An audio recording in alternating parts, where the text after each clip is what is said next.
Mga pagbabagong nagaganap ngayon ang bunga ng ating masayang panahon. Batas at kultura, wika at edukasyon ay may pagbabagong hatid ay pagsulong.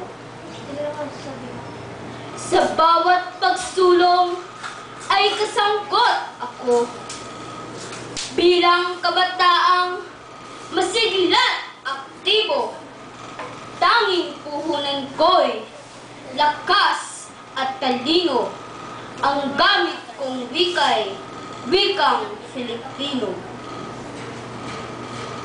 Sa tuwing ang wika'y palalaganapin, nangunguna ako sa mga gawain, sa pagsasalita at pagsulat din.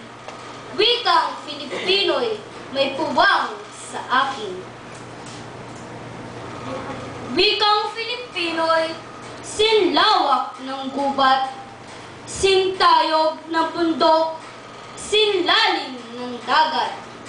May malayong diwang kapanga-pangarap, tunay na bantayog ng lahing matatag. Kabataan ako, Pilipinong tunay, kabalikat ako ng wika kong mahal. Sa mga gawain, ako'y isang gabay sa pagpapaunlad nitong wikang pambayan. Bilang kabataan, ako'y naririto, gamit ang wika saan man magtungo.